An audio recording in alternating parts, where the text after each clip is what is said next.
حضرت ابو ہریرہ رضی اللہ تعالیٰ عنہ سرکار روایت کو نقل فرماتے ہیں، رسول اللہ صلی اللہ علیہ وسلم سرکار نے فرمایا،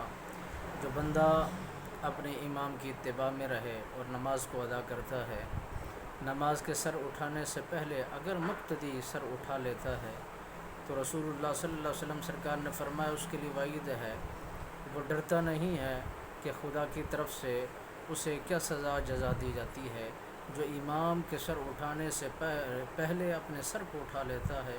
میرے نبی رحمت سرکار نے فرمایا اس کا سر گدھے جیسا بنا دیا جاتا ہے، اور جو امام سے پہلے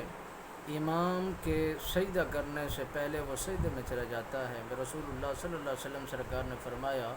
اس کی شکل گدھے جیسی شکل بنا دی جاتی ہے۔ اور اس کو امام ترمذی نے روایت کو نقل فرمایا ہے، حدیث نمبر 444 کے اندر یہ بات موجود ہے اور کتاب کے اندر محفوظ ہے۔ رسول اللہ صلی اللہ علیہ وسلم سرکار نے فرمایا تم اپنی امام کی اتباع میں رہا کرو، امام سے تجاوز نہ کیا کرو، نہ سلام میں، نہ رکوع میں، نہ سجود کے اندر امام کی اتباع میں رہ کر نماز کی ادائیگی کو کیا کرو۔ اگر جو مقتدی امام سے پہلے سجدے میں چلا جاتا ہے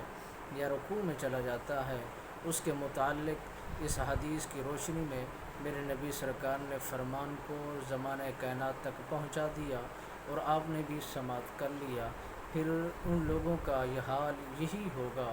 اور یہ نہیں دیکھا جائے گا یہ کتنا متقی پرہیزگار نیکوکار ہے، وہ امام کی اتباع میں رہتا ہے کہ نہیں۔ اگر جو امام کی اتباع میں نہیں رہتا، بھلے وہ جتنا بھی نیکوکار بھی کیوں نہ ہو، تو وہ فرمان الہی سے وہ دور ہوگا۔ اس نے فرمان الہی کو نہیں پڑھا، اس کے مطابق اس نے عمل نہیں کیا۔